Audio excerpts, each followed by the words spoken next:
ਜੀ ਹਾਂ, ਸਾਰੇ ਸਰੋਤਿਆਂ ਨੂੰ ਮੇਰੇ ਵੱਲੋਂ ਦਿਲਪ੍ਰੀਤ ਸਿੰਘ ਵੱਲੋਂ ਪਿਆਰ ਭਰੀ ਨਿੱਘੀ ਸਤਿ ਸ਼੍ਰੀ ਅਕਾਲ। ਹੁਣ ਟਾਈਮ ਹੋ ਗਿਆ ਪ੍ਰੋਗਰਾਮ ਖਬਰ ਤੇ ਨਜ਼ਰ ਬਲਤੇਜ ਪੰਨੂ ਜੀ ਦੇ ਨਾਲ।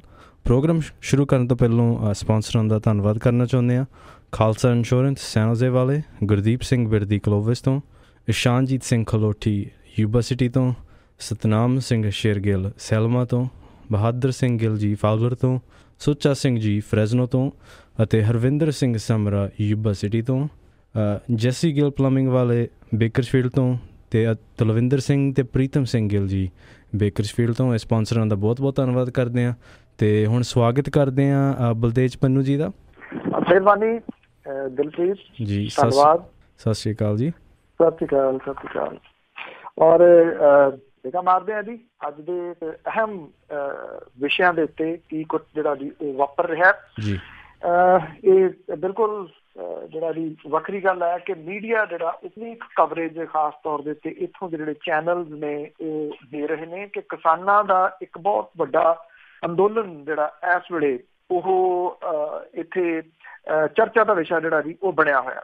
ਕੋਸ਼ਿਸ਼ ਕਰ ਰਹੇ ਆ ਚੈਨਲ ਕਿ ਨਾ ਦਿਖਾਇਆ ਜਾਵੇ ਕਿਉਂਕਿ ਇਹ ਹੜ੍ਹ ਜਿਹੜਾ ਕਿਸਾਨਾਂ ਦਾ ਮੁੰਬਈ ਦੇ ਵਿੱਚ ਨਾਸਿਕ ਸ਼ਹਿਰ ਤੋਂ ਪੈਦਲ ਚੱਲਦਾ ਹੋਇਆ ਇਹ ਮੁੰਬਈ ਦੇ ਵਿੱਚ ਪਹੁੰਚ ਗਿਆ ਸ਼ਾਮੀ ਕੱਲ। ਔਰ ਥਾਣੇ ਤੋਂ ਹੁੰਦਾ ਹੋਇਆ ਇਹ ਕਿਸਾਨ ਜਿਹੜੇ ਨੇ ਮੁੰਬਈ ਦੇ ਵਿੱਚ ਵਿਧਾਨ ਸਭਾ ਪਹੁੰਚਣ ਦੀ ਤਿਆਰੀ ਕਰ ਰਹੇ ਆ। ਕਿਸਾਨਾਂ ਦੇ ਵੱਲੋਂ ਅੱਜ ਮਹਾਰਾਸ਼ਟਰ ਵਿਧਾਨ ਸਭਾ ਦਾ ਘਿਰਾਓ ਕਰਨ ਦੀ ਯੋਜਨਾ।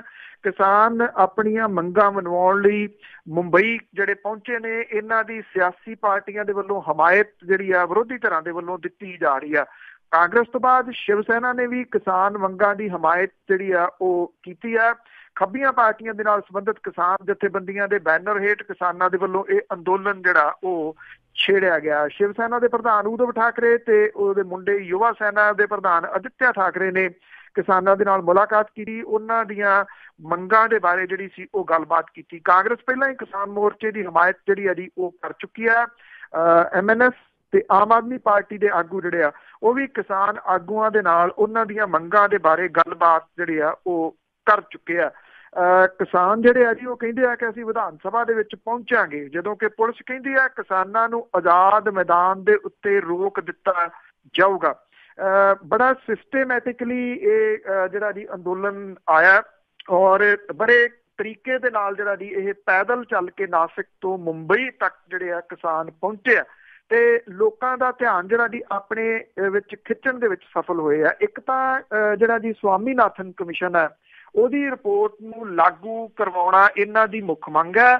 ਦੂਸਰਾ ਜਿਹੜਾ ਕਿਸਾਨਾਂ ਦੇ ਕਰਜ਼ੇ ਜਿਹੜੇ ਆ ਜੀ ਉਹ ਮੁਆਫ ਕੀਤੇ ਜਾਣ, ਇਹ ਜਿਹੜੀ ਜੀ ਉਹ ਮੰਗ ਹੈ। ਔਰ ਜਿਣਸਾਂ ਦੇ ਭਾਅ ਜਿਹੜੇ ਆ ਸਵਾਮੀਨਾਥਨ ਕਮਿਸ਼ਨ ਦੀ ਰਿਪੋਰਟ ਦੇ ਮੁਤਾਬਕ ਤੈਅ ਕੀਤੇ ਜਾਣ, ਇਹ ਜਿਹੜੇ ਆ ਜੀ ਕਿਸਾਨ ਮੰਗ ਕਰ ਰਹੇ ਆ। ਸੰਭਾਵੀ ਰੂਪ ਦੇ ਵਿੱਚ ਕਿਉਂਕਿ ਇਹਨਾਂ ਦੀ ਗਿਣਤੀ ਬਹੁਤ ਵੱਡੀ ਹੈ ਜੀ। ਇਹ ਗਿਣਤੀ ਵੱਖੋ ਵੱਖਰੇ ਸੋਰਸ ਜਿਹੜੇ ਜੀ ਦੱਸਦੇ ਆ 35,000 ਤੋਂ ਲੈ ਕੇ 50,000 ਦੇ ਕਰੀਬ ਇਹ ਜਿਹੜੇ ਕਿਸਾਨ ਨੇ ਉਹ ਮੁੰਬਈ ਦੇ ਵਿੱਚ ਇਕੱਠੇ ਜਿਹੜੇ ਹੋ ਗਏ ਨੇ ਔਰ ਲਗਾਤਾਰ ਇਹਨਾਂ ਦੀ ਗਿਣਤੀ ਵੱਧ ਰਹੀ ਹੈ। ਇਹ ਕੋਈ ਇੱਕ ਸੂਬੇ ਦੇ ਕਿਸਾਨ ਨਹੀਂ, ਭੱਜ ਕੇ ਮੁਲਕ ਭਰ ਦੇ ਵਿੱਚੋਂ ਆਏ ਜਿਹੜੇ ਇਹ ਕਿਸਾਨ ਨੇ ਉਹ ਇੱਕ ਝੰਡੇ ਦੇ ਥੱਲੇ ਇੱਥੇ ਆਪਣੀਆਂ ਮੰਗਾਂ ਨੂੰ ਲੈ ਕੇ ਇਕੱਠੇ ਹੋਏ ਆ। ਮੈਂ ਇੱਥੇ ਇਹ ਵੀ ਦੱਸ ਦੇਵਾਂ ਕਿ ਦਿੱਲੀ ਜਾਂਦੇ ਜਿਹੜੇ ਕਿਸਾਨ ਸੀ ਉਹਨਾਂ ਨੂੰ ਇੱਥੇ ਪੰਜਾਬ ਦੇ ਵਿੱਚ ਮੌੜ ਮੰਡੀ 'ਚ ਰੋਕ ਲਿਆ ਗਿਆ ਸੀਗਾ। ਮੌੜ ਮੰਡੀ ਦੇ ਵਿੱਚ ਅੱਜ ਵੀ ਇਹ ਜਿਹੜੇ ਕਿਸਾਨ ਨੇ ਪੱਕਾ ਮੋਰਚਾ ਲਾ ਕੇ ਇੱਥੇ ਬੈਠੇ ਆ। ਇਸੇ ਤਰੀਕੇ ਦੇ ਨਾਲ ਮੱਧ ਪ੍ਰਦੇਸ਼ ਦੇ ਵਿੱਚ ਕਿਸਾਨਾਂ ਨੂੰ ਰੋਕਿਆ ਗਿਆ ਸੀਗਾ, ਹਰਿਆਣੇ ਦੇ ਵਿੱਚ ਕਿਸਾਨਾਂ ਨੂੰ ਰੋਕਿਆ ਗਿਆ, ਉੱਤਰ ਪ੍ਰਦੇਸ਼ ਦੇ ਵਿੱਚ ਕਿਸਾਨਾਂ ਨੂੰ ਰੋਕ ਕੇ ਉਹਨਾਂ ਦੇ ਉੱਤੇ ਮਾਮਲੇ ਵੀ ਜਿਹੜੇ ਸੀਗੇ ਉਹ ਦਰਜ ਕੀਤੇ ਗਏ। ਭਾਵ ਕਿ ਜੇ ਇਹ ਸਾਰੇ ਜਿਹੜੇ ਜੀ ਉਹ ਤੁਰ ਪੈਂਦੇ ਤੇ ਇਹ ਇਕੱਠ ਜਿਹੜਾ ਜੀ ਉਹ ਸਾਹਮਣਾ ਔਖਾ ਹੋ ਜਾਣਾ ਸੀਗਾ। ਕੇਂਦਰ ਦੀ ਸਰਕਾਰ ਦੀਆਂ ਹਦਾਇਤਾਂ ਦੇ ਉੱਤੇ ਵੱਖ-ਵੱਖ ਸੂਬਿਆਂ ਨੇ ਇਹਨਾਂ ਕਿਸਾਨਾਂ ਨੂੰ ਉਹਨਾਂ ਦੇ ਸੂਬਿਆਂ ਤੱਕ ਰੋਕਿਆ। ਉਹਦੇ ਬਾਵਜੂਦ ਐਡੀ ਵੱਡੀ ਗਿਣਤੀ ਦੇ ਵਿੱਚ ਜਿਹੜਾ ਜੀ ਕਿਸਾਨ ਇੱਥੇ ਮੁੰਬਈ ਦੇ ਵਿੱਚ ਨਾਸਿਕ ਤੋਂ ਮੁੰਬਈ ਤੱਕ ਤੁਰ ਕੇ ਜਿਹੜੇ ਆ ਜੀ ਉਹ ਪਹੁੰਚ ਗਏ ਨੇ। ਜਦੋਂ ਕਿਰਪਾਲ ਸਿੰਘ ਵਡੂਗਰ ਹੋਰੀ ਪ੍ਰਧਾਨ ਬਣੇ ਸਨ ਸ਼੍ਰੋਮਣੀ ਗੁਰਦੁਆਰਾ ਪ੍ਰਬੰਧਕ ਕਮੇਟੀ ਦੇ, ਤੇ ਚੋਰ ਮੋਰੀਆਂ ਦੇ ਰਾਹੀਂ ਰਿਸ਼ਤੇਦਾਰਾਂ ਨੂੰ ਲਾਉਣ ਦੀ ਜਿਹੜੀ ਗੱਲ ਸੀ ਉਹ ਵਾਹਵਾ ਚੱਲੀ ਸੀਗੀ। ਹੁਣ ਸ਼੍ਰੋਮਣੀ ਗੁਰਦੁਆਰਾ ਪ੍ਰਬੰਧਕ ਕਮੇਟੀ ਜਿਹੜਾ ਕਥਿਤ ਰੂਪ ਦੇ ਵਿੱਚ ਗੰਧਲਾ ਪਾਣਾ ਉਹਨੂੰ ਸਾਫ਼ ਕਰਨ ਦੇ ਵਾਸਤੇ ਲਏ ਗਏ ਫੈਸਲੇ ਦੇ ਵਿੱਚ 523 ਮੁਲਾਜ਼ਮਾਂ ਦੇ ਉੱਤੇ ਛਾਂਟੀ ਤੋਂ ਬਾਅਦ ਹੁਣ ਇੱਕ ਹੋਰ ਸੂਚੀ ਜਿਹੜੀ ਇਹਦੀ ਆ ਰਹੀ ਹੈ, ਜਿਹਦੇ ਵਿੱਚ 1 ਤੋਂ ਵੱਧ ਖੂਨ ਦੇ ਰਿਸ਼ਤੇ ਵਾਲੇ ਭਰਤੀ ਹੋਏ ਜਿਹੜੇ ਮੁਲਾਜ਼ਮ ਨੇ ਉਹਨਾਂ ਦੇ ਨਾਮ ਵੀ ਇਹਦੇ ਵਿੱਚ ਸ਼ਾਮਲ ਨੇ। ਕਮੇਟੀ ਨੇ ਜਿਹੜਾ ਸੀਗਾ ਜੀ ਪਿਛਲੇ ਕਾਰਜਕਾਲ ਦੇ ਦੌਰਾਨ ਨਿਯਮ ਜਿਹੜੇ ਸੀ ਉਹਨਾਂ ਨੂੰ ਛਿੱਕੇ ਟੰਗ ਕੇ ਭਰਤੀ ਕੀਤੇ ਗਏ 523 ਮੁਲਾਜ਼ਮਾਂ ਦੀ ਛਾਂਟੀ ਸੰਬੰਧੀ ਅੰਤਰਿਮ ਕਮੇਟੀ ਦੇ ਫੈਸਲੇ ਤੋਂ ਬਾਅਦ ਹੁਣ ਅਗਲੀ ਸੂਚੀ ਜਿਹੜੀ ਤਿਆਰ, ਜਿਹਦੇ ਵਿੱਚ ਸੈਂਕੜੇ ਇਦਾਂ ਦੇ ਮੁਲਾਜ਼ਮ ਸ਼ਾਮਲ ਹੈ ਜਿਨ੍ਹਾਂ ਦਾ ਕੋਈ ਨਾ ਕੋਈ ਸਕਾ ਸੰਬੰਧੀ ਪਹਿਲਾਂ ਵੀ ਸ਼੍ਰੋਮਣੀ ਗੁਰਦੁਆਰਾ ਪ੍ਰਬੰਧਕ ਕਮੇਟੀ 'ਚ ਤਾਇਨਾਤ ਹੈ। ਇਸ ਸੂਚੀ ਵਿੱਚ ਤਖਤਾਂ ਦੇ ਜਥੇਦਾਰ ਦੇ ਦਰਜਨਾਂ ਦੇ ਹਿਸਾਬ ਦੇ ਨਾਲ ਸ਼੍ਰੋਮਣੀ ਕਮੇਟੀ 'ਚ ਕੰਮ ਕਰਦੇ ਰਿਸ਼ਤੇਦਾਰ ਜਾਂ ਪਰਿਵਾਰਕ ਜੀ, ਹੈੱਡ ਗ੍ਰੰਥੀ, ਮੈਨੇਜਰਾਂ ਜਾਂ ਸ਼੍ਰੋਮਣੀ ਕਮੇਟੀ ਦੇ ਪਰਿਵਾਰਕ ਮੈਂਬਰਾਂ ਦੀਆਂ ਥੋਕ ਦੇ ਵਿੱਚ ਕੀਤੀਆਂ ਗਈਆਂ ਤਰੱਕੀਆਂ ਵਾਲੇ ਸੈਂਕੜੇ ਮੁਲਾਜ਼ਮ ਜਿਹੜੇ ਆ ਜੀ ਉਹ ਸ਼ਾਮਲ ਹੈ। ਇਹਦੇ ਸੰਬੰਧੀ ਜਿਹੜਾ ਜੀ ਜਦੋਂ ਸ਼੍ਰੋਮਣੀ ਗੁਰਦੁਆਰਾ ਪ੍ਰਬੰਧਕ ਕਮੇਟੀ ਦੇ ਜਿਹੜੇ ਮੀਤ ਪ੍ਰਧਾਨ ਨੇ ਉਹਨਾਂ ਨੂੰ ਪੁੱਛਿਆ ਗਿਆ ਤਾਂ ਉਹਨਾਂ ਨੇ ਕਿਹਾ ਕਿ ਇੱਕ ਸੂਚੀ ਤਿਆਰ ਜਿਹੜੀ ਜੀ ਉਹ ਹੋਰ ਹੋ ਗਈ ਆ, ਪਰ ਸੂਚੀ ਜਾਰੀ ਹੋਣ ਦੀ ਤਰੀਕ ਤੇ ਸ਼ਾਮਲ ਮੁਲਾਜ਼ਮਾਂ ਦੇ ਨਾਂ ਦੱਸਣ ਤੋਂ ਉਹਨਾਂ ਨੇ ਜਿਹੜੀ ਜੀ ਉਹ ਨਾ ਕੀਤੀ। ਜਿਹੜੇ ਸ਼੍ਰੋਮਣੀ ਗੁਰਦੁਆਰਾ ਪ੍ਰਬੰਧਕ ਕਮੇਟੀ ਦੇ ਪ੍ਰਧਾਨ ਆ ਉਹਨਾਂ ਨੇ ਕਿਹਾ ਕਿ ਇਹਦੇ ਸੰਬੰਧੀ ਇੱਕ ਜਿਹੜੀ ਕਮੇਟੀ ਬਣਾਈ ਸੀ ਮੀਤ ਪ੍ਰਧਾਨ ਦੀ ਅਗਵਾਈ ਦੇ ਵਿੱਚ, ਉਹਨਾਂ ਦੀ ਰਿਪੋਰਟ ਜਿਹੜੀ ਹੈ ਜੀ ਉਹ ਆ ਗਈ ਆ। ਇਹਦੇ ਉੱਤੇ ਅੰਤਮ ਫੈਸਲਾ ਜਿਹੜਾ ਜੀ ਉਹ ਕੋਈ ਨਾ ਕੋਈ ਲਿਆ ਜਾਊਗਾ। 523 ਮੁਲਾਜ਼ਮਾਂ ਦੇ ਉੱਤੇ ਛਾਂਟੀ ਦੀ ਜਿਹੜੀ ਹੈ ਜੀ ਉਹ ਤੁਹਾਡੇ ਤਲਵਾਰ ਲਟਕ ਰਹੀ ਹੈ ਔਰ ਕਿਸੇ ਟਾਈਮ ਵੀ ਇਹ ਛਾਂਟੀ ਜਿਹੜੀ ਆ ਉਹ ਕੀਤੀ ਜਾ ਸਕਦੀ ਆ। ਇਹਦੇ ਵਾਸਤੇ ਲੋੜ ਅਨੁਸਾਰ ਮੁੜ ਕੇ ਇਸ਼ਤਿਹਾਰ ਜਿਹੜੇ ਦੇ ਕੇ ਨਿਯਮਾਂ ਦੇ ਅਨੁਸਾਰ ਕਿਹਾ ਗਿਆ ਕਿ ਇਹ ਭਰਤੀ ਕੀਤੀ ਜਾਊਗੀ, ਜਿਹੜੀ ਕਿ ਪਹਿਲਾਂ ਬੇਨਿਯਮੀਆਂ ਜਿਹੜੀਆਂ ਦੀ ਹੋਈਆਂ ਨੇ, ਬੇਨਿਯਮੀਆਂ ਜਿਨ੍ਹਾਂ ਨੇ ਕੀਤੀਆਂ ਨੇ ਕੀ ਉਹਨਾਂ ਦੇ ਉੱਤੇ ਕੋਈ ਐਕਸ਼ਨ ਹੋਊਗਾ, ਇਹਦੇ ਬਾਰੇ ਦੇ ਵਿੱਚ ਜਿਹੜੇ ਜੀ ਸ਼੍ਰੋਮਣੀ ਗੁਰਦੁਆਰਾ ਪ੍ਰਬੰਧਕ ਕਮੇਟੀ ਦੇ ਅਹੁਦੇਦਾਰ ਜਿਹੜੇ ਨੇ ਜੀ ਉਹ ਚੁੱਪ ਨੇ, ਉਹ ਇਹਦੇ ਬਾਰੇ ਬਹੁਤਾ ਕੁਝ ਜਿਹੜਾ ਜੀ ਉਹ ਬੋਲਦੇ ਨਹੀਂ। ਹਵਾਈ ਜਹਾਜ਼ ਦੇ ਰਾਹੀਂ ਆਮ ਆਦਮੀ ਜਿਹੜਾ ਦੀ ਆਮ ਮਨੁੱਖ ਜਿਹੜਾ ਦੀ ਉਹ ਸਰਕਾਰੀ ਖਜ਼ਾਨਾ ਉਹਦੇ ਰਾਹੀਂ ਜਿਹੜਾ ਵੀ ਉਹ ਉੱਡੂਗਾ ਜੇ ਉਹਦੇ ਇਹਦੇ ਵਿੱਚ ਜਿਹੜਾ ਦੀ ਉਹ ਸਫ਼ਰ ਕਰ ਰਿਹਾ।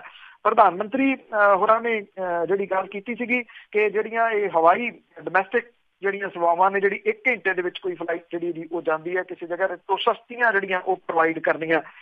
1 ਅਪ੍ਰੈਲ 17 ਤੋਂ ਇਹ ਸਕੀਮ ਜਿਹੜੀ ਚਲਾਈ ਗਈ ਸੀ ਔਰ ਇਹਦੇ ਵਿੱਚ ਐਲਾਨ ਇਹ ਕੀਤਾ ਗਿਆ ਸੀਗਾ ਕਿ ਜਿਹੜੇ ਹਵਾਈ ਚੱਪਲਾਂ ਪਾਉਣ ਵਾਲੇ ਆ ਉਹ ਵੀ ਡੋਮੈਸਟਿਕ ਫਲਾਈਟ ਜਿਹੜੀ ਹੈ ਜੀ ਉਹ ਝੂਟ ਸਕਣਗੇ, ਪਰ ਇਹਦਾ ਅਸਲ ਬੋਝ ਜਿਹੜਾ ਜੀ ਉਹ ਲੋਕਾਂ ਦੇ ਉੱਤੇ ਹੀ ਪਊਗਾ, ਭਾਵ ਕਿ ਖਜ਼ਾਨੇ ਦੇ ਉੱਤੇ ਜਿਹੜਾ ਉਹ ਪਊਗਾ। ਬਠਿੰਡਾ ਤੇ ਲੁਧਿਆਣਾ ਹਵਾਈ ਅੱਡੇ ਤੋਂ ਜਿਹੜੀਆਂ ਦੀ ਸ਼ੁਰੂ ਹੋਈਆਂ ਨੇ ਫਲਾਈਟ, ਪਠਾਨਕੋਟ ਤੇ ਆਦਮਪੁਰ ਹਵਾਈ ਅੱਡੇ ਤੋਂ ਸ਼ੁਰੂ ਹੋਣ ਦੀ ਛੇਤੀ ਜਿਹੜੀ ਦੀ ਉਹ ਸੰਭਾਵਨਾ ਹੈਗੀ ਆ ਇਹਨਾਂ ਜਿਹੜੀ ਉਹ ਫਲਾਈਟਸ ਦੀ। ਜਿਹੜੇ ਡਿਟੇਲਸ ਨੇ ਉਹਦੇ ਮੁਤਾਬਕ ਪੰਜਾਬ ਦੇ ਇਹਨਾਂ ਹਵਾਈ ਅੱਡਿਆਂ ਤੋਂ ਜਿਹੜੀਆਂ ਫਲਾਈਟਸ ਨੇ ਉਹਦੇ ਵਾਸਤੇ ਹਵਾਈ ਕੰਪਨੀਆਂ ਨੂੰ ਮੋਟਾ ਗੱਫਾ ਜਿਹੜਾ ਦੀ ਉਹ ਮਿਲੂਗਾ। ਕਿਸੇ ਵੀ ਹਵਾਈ ਜਿਹੜੀ ਉਡਾਨ ਹੈ ਉਹਦੇ ਵਿੱਚ 50% ਸੀਟਾਂ ਖਾਲੀ ਰਹਿਣ ਦੇ ਸੂਰਤ ਦੇ ਵਿੱਚ ਇਹਨਾਂ ਸੀਟਾਂ ਦਾ ਖਰਚਾ ਸਰਕਾਰੀ ਖਜ਼ਾਨਾ ਚੁੱਕੂਗਾ। ਇਹਨਾਂ ਕੰਪਨੀਆਂ ਨੂੰ ਸਬਸਿਡੀ ਦੇ ਰੂਪ ਦੇ ਵਿੱਚ ਪੈਸਾ ਦਿੱਤਾ ਜਾਊਗਾ।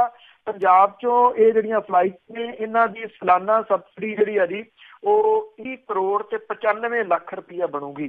ਖੇਤਰੀ ਸੰਪਰਕ ਸਕੀਮ ਦੇ ਤਹਿਤ ਇਹ ਸਬਸਿਡੀ ਦੀ 80% ਜਿਹੜਾ ਜੀ ਰਕਮ ਹੈ ਉਹ ਕੇਂਦਰ ਤੇ 20% ਪੰਜਾਬ ਸਰਕਾਰ ਦੇਊਗੀ।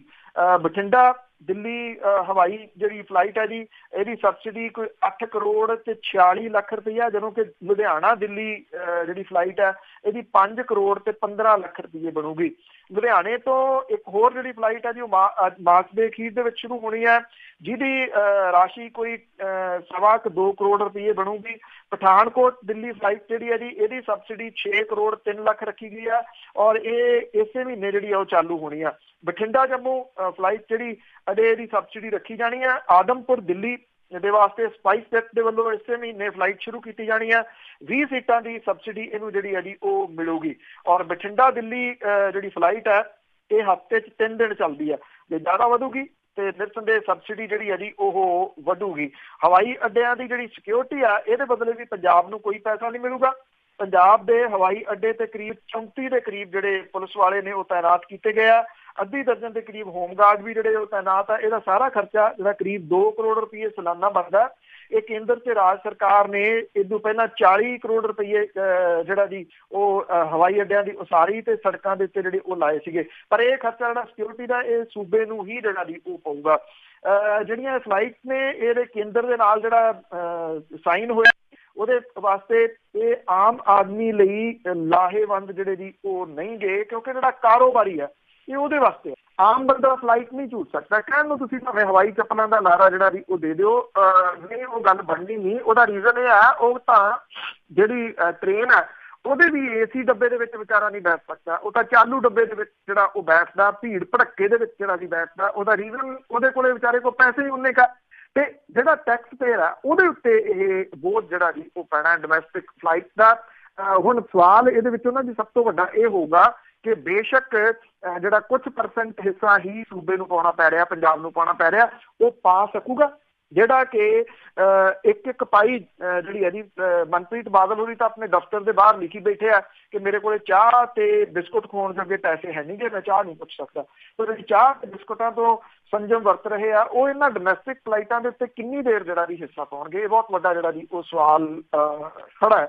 ਲੱਸੀ ਕਿੰਨੇ ਕੁ ਦਿਨ ਇਹ ਫਲਾਈਟਾਂ ਜਿਹੜੀਆਂ ਜੀ ਉਹ ਚੱਲਦੀਆਂ। ਕਿਸਾਨਾਂ ਦੀ ਆਪਾਂ ਗੱਲ ਕੀਤੀ, ਕਿਸਾਨਾਂ ਦੇ ਅੰਦੋਲਨ ਦੀ ਜਿਹੜੀ ਹੈ ਜੀ ਉਹ ਗੱਲ ਕੀਤੀ ਆ, ਤੇ ਕਿਸਾਨ ਖੁਦਕੁਸ਼ੀਆਂ ਜਿਹੜੀਆਂ ਜੀ ਉਹ ਰੁਕ ਨਹੀਂ ਰਹੀਆਂ।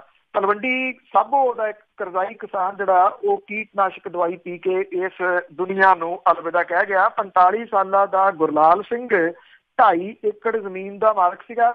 ਉਹਦੇ ਸਿਰ ਬੈਂਕਾਂ ਤੇ ਆੜ੍ਹਤੀਆਂ ਦਾ 8 ਲੱਖ ਰੁਪਏ ਦੇ ਕਰੀਬ ਕਰਜ਼ਾ ਸੀਗਾ। ਉਹ ਪਰਿਵਾਰ ਨੂੰ ਤਾਂ ਕਹਿ ਕੇ ਗਿਆ ਜੀ ਖੇਤਾਂ 'ਚ ਚੱਲਿਆ, ਉੱਥੇ ਜਾ ਕੇ ਉਹਨੇ ਜਿਹੜੀ ਚੀਜ਼ ਦਵਾਈ ਪੀ ਲਈ। ਜੇ ਗੱਲ ਕਰੀਏ ਜਿਹੜੇ ਖੁਦਕੁਸ਼ੀ ਕਰ ਗਏ ਜਿਹੜੇ ਪਰਿਵਾਰ ਨੇ, ਸਾਰ ਉਹਨਾਂ ਦੀ ਵੀ ਕੋਈ ਜਿਹੜੀ ਜੀ ਉਹ ਨਹੀਂ ਲੈ ਰਿਹਾ।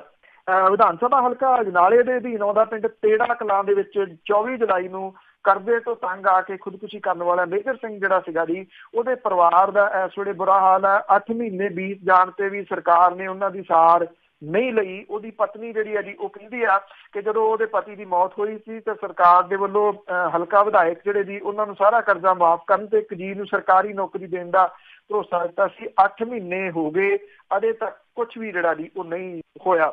ਔਰ ਇਸੇ ਤਰੀਕੇ ਦੇ ਨਾਲ ਜਿਹੜਾ ਇੱਕ ਕਿਸਾਨ ਜਿਹੜਾ ਹੈ ਫੇਸਬੁੱਕ ਦੇ ਉੱਤੇ ਇਹ 24 ਸਾਲਾਂ ਦਾ ਨੌਜਵਾਨ ਸੀਗਾ ਜਸਵੰਤ ਸਿੰਘ, ਉਹਨੇ ਆੜ੍ਹਤੀਆਂ ਦੇ ਕੋਈ 3,20,000 ਦੇ ਕਰਜ਼ੇ ਤੋਂ ਦੁਖੀ ਹੋ ਕੇ ਫੇਸਬੁੱਕ ਤੇ ਲਾਈਵ ਹੋ ਕੇ ਉਹਨੇ ਜਾਨ ਦਿੱਤੀ। ਤੁਹਾਨੂੰ ਯਾਦ ਹੋਣਾ ਉਹ ਫੇਸਬੁੱਕ ਦੇ ਉੱਤੇ ਸਾਰਾ ਕੁਝ ਜਿਹੜਾ ਜੀ ਉਹ ਦੱਸਦਾ ਸੀਗਾ। 14 ਮਾਰਚ ਨੂੰ ਜਿਹੜਾ ਜੀ ਉਹ ਖੁਦਕੁਸ਼ੀ ਕਰ ਗਿਆ ਸੀ। ਉਹਨੇ ਦੱਸਿਆ ਸੀਗਾ ਕਿ ਕਿਵੇਂ ਉਹਦੀ ਹਾਲਤ ਜਿਹੜੀ ਜੀ ਉਹ ਪਤਲੀ ਹੋ ਗਈ, ਉਹ ਕਰਜ਼ਾ ਨਹੀਂ ਦੇ ਸਕਦਾ। ਉਹਨੇ ਆੜ੍ਹਤੀਏ ਨੂੰ ਜ਼ਿੰਮੇਵਾਰ ਜਿਹੜਾ ਜੀ ਉਹ ਠਹਿਰਾਇਆ ਸੀਗਾ। ਜਦੋਂ ਜਿਹੜਾ ਜੀ ਉਹਦੇ ਸਿਰ ਬੈਂਕ ਦਾ ਕਰਜ਼ਾ ਸੀਗਾ, ਕੁਝ ਆੜ੍ਹਤੀਏ ਦਾ ਉਹਨੇ ਮੋੜ ਦਿੱਤਾ ਸੀਗਾ, ਪਰ ਉਹ ਕਹਿੰਦਾ ਕਿ ਆੜ੍ਹਤੀਏ ਦੇ ਕੋਲੇ ਉਹਨੇ ਗਹਿਣੇ ਧਰਿਆ ਹੋਇਆ ਸੀ ਆਪਣਾ ਘਰ, ਉਹ ਉਹਦੇ ਕਾਗਜ਼ ਜਿਹੜੇ ਦੀ ਉਹ ਨਹੀਂ ਮੋੜ ਰਿਹਾ ਸੀਗਾ, ਉਲਟਾ ਉਹਦੀ ਕਣਕ ਦੀ ਫਸਲ ਦੀ ਵੀ ਜਿਹੜੀ ਦੀ ਉਹ ਮੰਗ ਕਰ ਰਿਹਾ ਸੀਗਾ। ਜਦੋਂ ਸੁਣਵਾਈ ਹੁੰਦੀ ਨਾ ਦਿਸੀ ਤਾਂ ਇਹ ਨੌਜਵਾਨ ਜਿਹਨੇ ਅਜੇ ਦੁਨੀਆ ਦੇਖਣੀ ਸੀ, ਜਿਹੜੀ 24-25 ਸਾਲ ਦੀ ਉਮਰ ਜਿਹੜੀ ਉਹ ਕੀ ਹੁੰਦੀ ਆ, ਉਹਦੇ ਵਿੱਚ ਉਹ ਖੁਦਕੁਸ਼ੀ ਕਰ ਗਿਆ। ਉਦੋਂ ਬਾਅਦ ਗੱਲ ਇਹ ਵਾਹਵਾ ਜਿਹੜੀ ਦੀ ਉਹ ਚਰਚਾ ਦੇ ਵਿੱਚ, ਪਰ ਅੱਜ ਵੀ ਜਿਹੜੇ ਦੀ ਹਾਲਾਤ ਇਹ ਆ ਕਿ ਕੋਈ ਸਾਰ ਜਿਹੜੀ ਹੈ ਜੀ ਇਹਦੀ ਨਹੀਂ ਲਈ ਪਰਿਵਾਰ ਦੀ।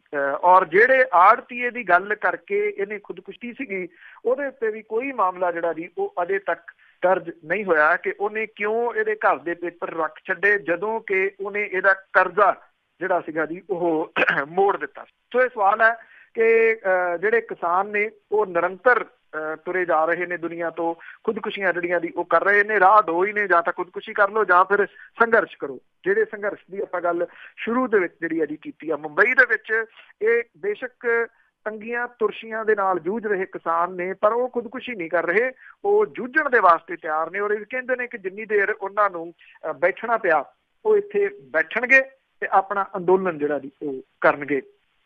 ਚੀਫ ਖਾਲਸਾ ਦੀਵਾਨ ਜਿਹੜਾ ਜੀ ਪਿਛਲੇ ਦਿਨਾਂ ਤੋਂ ਚਰਚਿਤ ਰਿਹਾ, ਇੰਦਰਪ੍ਰੀਤ ਸਿੰਘ ਚੱਡਾ ਖੁਦਕੁਸ਼ੀ ਮਾਮਲੇ ਦੇ ਵਿੱਚ ਗ੍ਰਿਫਤਾਰ ਕੀਤੇ ਗਏ ਜਿਹੜੇ ਵਿਅਕਤੀ ਨੇ, ਉਹਨਾਂ ਦੇ ਸਮਰਥਕਾਂ ਦੇ ਵੱਲੋਂ ਕੈਂਡਲ ਮਾਰਚ ਕੀਤਾ ਔਰ ਇੱਕ ਵੀਡੀਓ ਜਿਹੜੀ ਆ ਜੀ ਉਹ ਸੋਸ਼ਲ ਮੀਡੀਆ ਦੇ ਉੱਤੇ ਜਾਰੀ ਹੋਈ ਆ, ਜਿਹਦੇ ਵਿੱਚ ਇਹਨਾਂ ਚੋਂ ਗ੍ਰਿਫਤਾਰ ਜਿਹੜੇ ਇਹਨੂੰ ਖੁਦਕੁਸ਼ੀ ਕਰਨ ਦੇ ਵਾਸਤੇ ਮਜਬੂਰ ਕਰਨ ਵਾਲੇ ਵਿਅਕਤੀ ਸੀ, ਉਹਦੀ ਇਹ ਵੀਡੀਓ ਜਾਰੀ ਹੋਈ ਹੈ, ਜਿਹੜਾ ਕਿ ਇੱਕ ਪ੍ਰਾਈਵੇਟ ਹਸਪੀਟਲ ਦੇ VIP ਕਮਰੇ ਦੇ ਵਿੱਚ ਠਾਠ-ਬਾਠ ਦੇ ਨਾਲ ਜਿਹੜਾ ਜੀ ਉਹ ਬੈਠਾ। ਇਹਦੇ ਵਿੱਚ ਨਾਮਜ਼ਦ ਇੰਦਰਪ੍ਰੀਤ ਸਿੰਘ ਆਨੰਦ ਜਿਹੜਾ ਉਹ ਹਸਪਤਾਲ ਦੇ ਬੈੱਡ ਦੇ ਉੱਤੇ ਬੈਠਾ ਹੋਇਆ, ਉਹਦੇ ਰਿਸ਼ਤੇਦਾਰ ਵੀ ਨੇੜੇ ਜਿਹੜੇ ਦੀ ਉਹ ਬੈਠੇ ਹੋਏ ਆ, ਜਦੋਂ ਕਿ ਨਿਯਮਾਂ ਦੇ ਮੁਤਾਬਕ ਜਿਹੜੇ ਸੁਰੱਖਿਆ ਕਰਮਚਾਰੀ ਉੱਥੇ ਹੋਣਾ ਚਾਹੀਦਾ ਸੀ। ਕੋਈ 1.25 ਮਿੰਟ ਦੀ ਇਹ ਜਿਹੜੀ ਵੀਡੀਓ ਆ, ਇਹਦੇ ਵਿੱਚ ਕੋਈ ਸੁਰੱਖਿਆ ਕਰਮਚਾਰੀ ਹੈ ਨੀਗਾ। ਔਰ ਉਹਦੇ ਰਿਸ਼ਤੇਦਾਰ ਜਿਹੜੇ ਆ ਜੀ ਉਹਦੇ ਕੋਲ ਜ਼ਰੂਰ ਬੈਠੇ ਆ, ਜਦੋਂ ਕਿ ਆਦੇਸ਼ ਇਹ ਨੇ ਕਿ VIP ਕਮਰੇ ਦੇ ਵਿੱਚ ਨਹੀਂ ਜਿਹੜਾ ਜੀ ਕਿਸੇ ਨੂੰ ਚਾਹੇ ਸੁਣਵਾਈ ਅਧੀਨ ਆ ਉਹਨੂੰ ਨਹੀਂ ਰੱਖਿਆ ਜਾ ਸਕਦਾ, ਉਹ ਵਾਰਡ ਦੇ ਵਿੱਚ ਜਿਹੜਾ ਜੀ ਉਹ ਹੋਊਗਾ। ਇਸ ਤਰ੍ਹਾਂ ਦਾ ਕੁਝ ਵੀ ਨਹੀਂ ਗਾ ਜੀ। ਹੁਣ ਜਿਹੜੇ ਪੁਲਿਸ ਵਾਲੇ ਆ ਉਹ ਕਹਿੰਦੇ ਆ ਕਿ ਸਾਨੂੰ ਇਹਦੀ ਕੋਈ ਜਾਣਕਾਰੀ ਨਹੀਂ ਕਿ ਇਦਾਂ ਦੀ ਕੋਈ ਵੀਡੀਓ ਜਿਹੜੀ ਹੈ ਜੀ ਉਹ ਵਾਇਰਲ ਹੋਈ ਆ। ਉਹ ਕਹਿੰਦੇ ਜੇ ਕੋਈ ਬਿਮਾਰ ਹੈ, ਇਲਾਜ ਲਈ ਹਸਪਤਾਲ ਦਾਖਲ ਹੈ ਤੇ ਉਹਨੂੰ ਇਲਾਜ ਦਾ ਹੱਕ ਜਿਹੜਾ ਜੀ ਉਹ ਪ੍ਰਾਪਤ ਹੈ, ਇਹ ਸੀਨੀਅਰ ਆਫੀਸਰ ਕਹਿੰਦੇ ਨੇ। ਦੂਜੇ ਪਾਸੇ ਚੀਫ ਖਾਲਸਾ ਦੀਵਾਨ ਦੇ 3 ਅਹੁਦੇਦਾਰਾਂ ਦੀ 25 ਮਾਰਚ ਨੂੰ ਹੋਣ ਵਾਲੀ ਜਿਹੜੀ ਇਹ ਬਾਈ ਇਲੈਕਸ਼ਨ ਹੈ, ਚੋਣ ਹੈ, ਇਹਦੇ ਦੌਰਾਨ ਕੋਈ ਪਤਤ ਸਿੱਖ ਜਿਹੜੇ ਨੇ ਜੀ ਉਹ ਮੈਂਬਰ ਬਣ ਗਏ ਨੇ। ਇਹ ਵੀ ਚਰਚਾ ਦਾ ਵਿਸ਼ਾ ਜਿਹੜੇ ਜੀ ਉਹ ਬਣੇ ਹੋਏ ਆ ਔਰ ਕੁਝ ਧੜਿਆਂ ਦੇ ਵੱਲੋਂ ਯਤਨ ਕੀਤਾ ਜਾ ਰਿਹਾ ਕਿ ਇਹਦੇ ਵਿੱਚ ਇਹ ਪਤਤ ਮੈਂਬਰ ਜਿਹੜੇ ਨੇ ਉਹਨਾਂ ਨੂੰ ਵੋਟ ਪਾਉਣ ਤੋਂ ਰੋਕਿਆ ਜਾਵੇ। ਰੋਕ ਸਕਦੇ ਨੇ ਜਾਂ ਨਹੀਂ? ਭਾਵ ਇਹੀ ਹੈ ਜੀ ਕਿ ਕਿਸੇ ਨਾ ਕਿਸੇ ਤਰੀਕੇ ਦੇ ਨਾਲ ਇਹਦੇ ਉੱਤੇ ਕਾਬਜ਼ ਹੋਣਾ, ਜਿਵੇਂ ਚੱਡਾ ਪਰਿਵਾਰ ਜਿਹੜਾ ਜੀ ਉਹ ਕਾਬਜ਼ ਸੀਗਾ।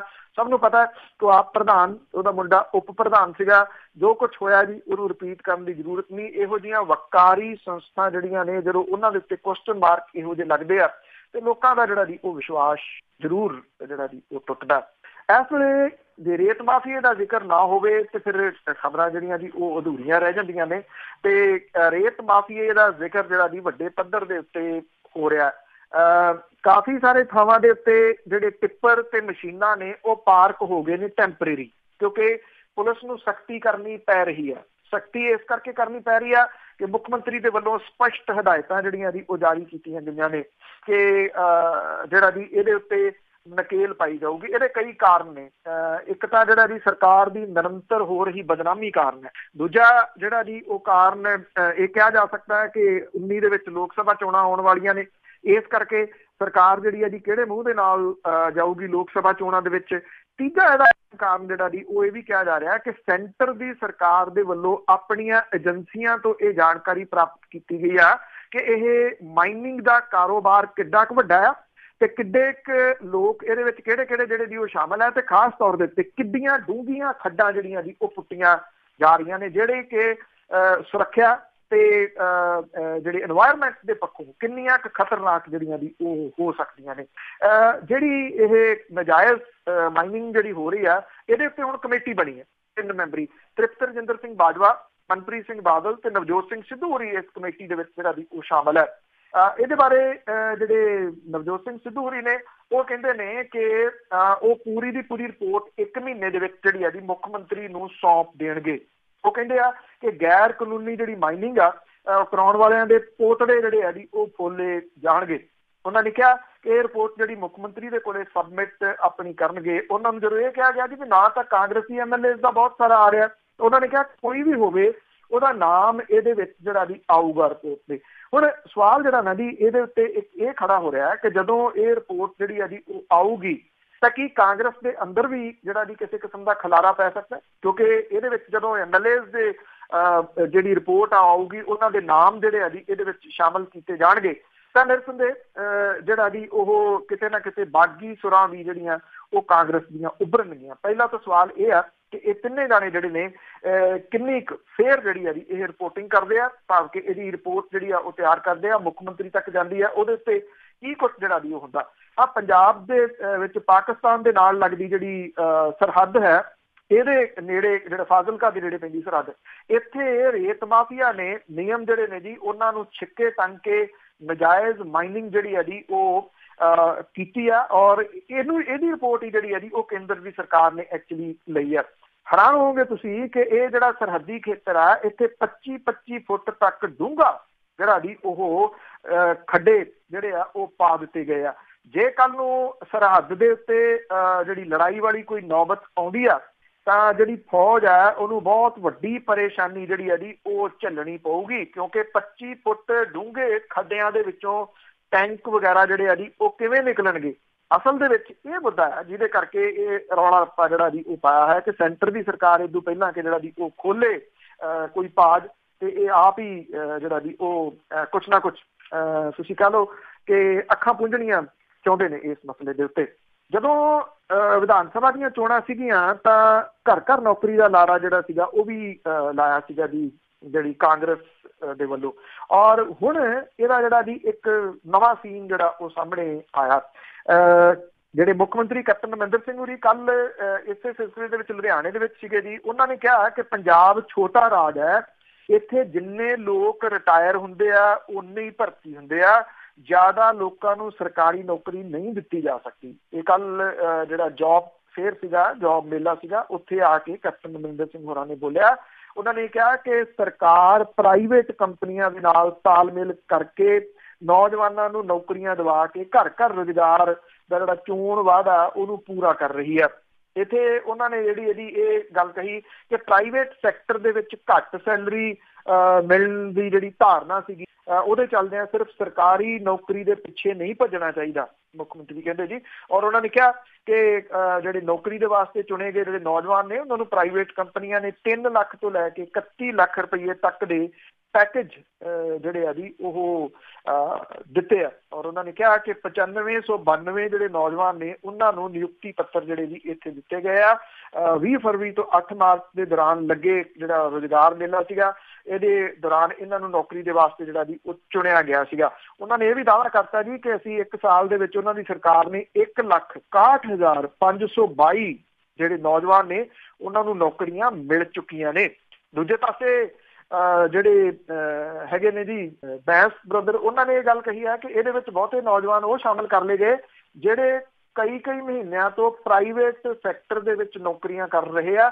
ਪ੍ਰਾਈਵੇਟ ਸੈਕਟਰਾਂ ਤੋਂ ਉਹਨਾਂ ਦੀਆਂ ਜਿਹੜੀਆਂ ਸੂਚੀਆਂ ਸੀਗੀਆਂ ਉਹ ਲੈ ਕੇ ਇਹਦੇ ਵਿੱਚ ਸ਼ਾਮਲ ਕਰਕੇ ਅੱਗੇ ਜੋੜ ਕੇ ਦੱਸ ਦਿੱਤਾ ਗਿਆ ਜੀ ਆ ਲਓ ਇੰਨੀਆਂ ਨੌਕਰੀਆਂ ਜਿਹੜੀਆਂ ਉਹ ਦੇ ਦਿੱਤੀਆਂ ਗਈਆਂ ਨੇ। ਤੇ ਜਾਂਦੇ ਜਾਂਦੇ ਜਦੋਂ ਗੱਲ ਆਉਂਦੀ ਆ ਮੁਸ਼ਕਲਾਂ ਦੀ ਤਾਂ ਬਹੁਤ ਸਾਰੇ ਲੋਕ ਜਿਹੜੇ ਜੀ ਬੋਲਦੇ ਆ ਮੁਸ਼ਕਲਾਂ। ਜਦੋਂ ਵੋਟਾਂ ਦੀ ਗੱਲ ਆਉਂਦੀ ਆ ਤੇ ਫਿਰ ਮੱਠਾ ਹੁੰਗਾਰਾ ਜਿਹੜਾ ਜੀ ਉਹ ਜ਼ਰੂਰ ਸਵਾਲੀਆ ਚਿੰਨ੍ਹ ਖੜੇ ਕਰਦਾ। ਗੋਰਖਪੁਰ ਲੋਕ ਸਭਾ ਸੀਟ ਦੇ ਵਾਸਤੇ 43% ਵੋਟਾਂ ਪਈਆਂ ਨੇ। ਇਹ ਜ਼ਿਮਨੀ ਚੋਣਾਂ ਸੀਗੀਆਂ ਜੀ, ਬਾਈ ਇਲੈਕਸ਼ਨ ਜਿਹੜੀਆਂ, ਜਦੋਂ ਕਿ ਫੂਲਪੁਰ ਲੋਕ ਸਭਾ ਸੀਟ ਦੇ ਵਾਸਤੇ ਸਿਰਫ 37.39% ਵੋਟਾਂ ਪੋਲ ਜਿਹੜੀਆਂ ਜੀ ਹੋਈਆਂ ਨੇ।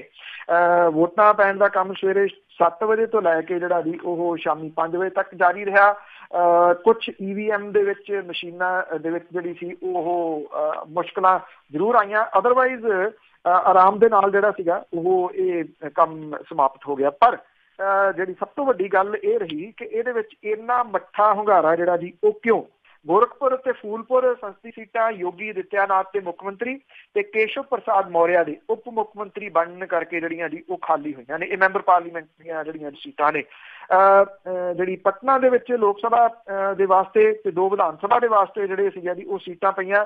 ਲੋਕ ਸਭਾ ਸੀਟ ਦੇ ਵਾਸਤੇ 57% ਦੀ ਵੋਟਾਂ ਜਿਹੜੀਆਂ ਸੀਗੀਆਂ ਇੱਥੇ ਕੋਲ ਹੋਈਆਂ, ਭਾਵ ਕਿ ਇੱਥੇ ਵੀ ਲੋਕ ਜਿਹੜੀ ਟਰਨ ਆਊਟ ਹੈ ਉਹ ਰਹੀ। ਬਿਹਾਰ ਦੇ ਵਿੱਚ ਜਿਹੜਾ ਜੀ ਇਹ ਦੱਸਿਆ ਗਿਆ ਜੀ ਕਿ 2 ਸੀਟਾਂ ਜਿਹੜੀਆਂ ਵਿਧਾਨ ਸਭਾ ਦੀਆਂ ਪਈਆਂ, ਉਹਦੇ ਵਿੱਚ ਵੀ ਇੱਕ ਤੇ 54% ਦੀ ਔਰ ਦੂਜੇ ਦੇ ਉੱਤੇ 50% ਦੀ ਜਿਹੜੀਆਂ ਵੋਟਾਂ ਪਈਆਂ। ਪਰ ਜਿਵੇਂ ਉੱਤਰ ਪ੍ਰਦੇਸ਼ ਦੇ ਵਿੱਚ BJP ਦੀ ਸੁਪਰ ਮੈਜੋਰਟੀ ਦੇ ਨਾਲ ਸਰਕਾਰ ਆਈ ਆ, ਉੱਥੇ ਵੋਟ ਪਰਸੈਂਟੇਜ ਇੰਨਾ ਡਿੱਗ ਪੈਣਾ ਇਹ ਬਹੁਤ ਵੱਡੇ ਸਵਾਲ ਜਿਹੜੇ ਆ ਜੀ ਖੜੇ ਕਰ ਰਿਹਾ। ਸੋ ਬਹੁਤ ਮਿਹਰਬਾਨੀ ਦਿਲਪ੍ਰੀਤ, ਅਗਲੇ ਕੁਛ 3 ਦਿਨ ਦੇ ਵਾਸਤੇ ਜਿਹੜਾ ਜੀ ਉਹ ਮੇਰੀ ਮਾਫੀ ਰਹੂਗੀ ਕੁਛ ਪਰਿਵਾਰਕ ਜਿਹੜੇ ਨਿੱਜੀ ਰੁਝੇਵੇਂ ਉਹਨਾਂ ਦੇ ਵਿੱਚ, ਔਰ ਉਸ ਤੋਂ ਬਾਅਦ ਮੇਰੀ ਤੁਹਾਡੀ ਮਾਫੀ। ਬਹੁਤ ਮਿਹਰਬਾਨੀ, ਥੈਂਕ ਯੂ ਵੈਰੀ ਮਚ। ਸਤਿ ਸ਼੍ਰੀ ਅਕਾਲ, ਬਹੁਤ ਬਹੁਤ ਧੰਨਵਾਦ ਤੁਹਾਡਾ ਜੀ। ਤੇ ਇਹ ਸਨ ਬਲਤੇਜ ਪੰਨੂ, ਅੱਜ ਦੀ ਇਹ ਪ੍ਰੋਗਰਾਮ ਖਬਰ ਤੇ ਨਜ਼ਰ। ਤੇ ਇੱਦਾਂ ਹੀ ਮੈਂ ਲੈਂਦਾ ਇਜਾਜ਼ਤ, ਮੇਰੇ ਵੱਲੋਂ ਦਿਲਪ੍ਰੀਤ ਸਿੰਘ ਵੱਲੋਂ ਪਿਆਰ ਭਰੀ ਸਤਿ ਸ਼੍ਰੀ ਅਕਾਲ।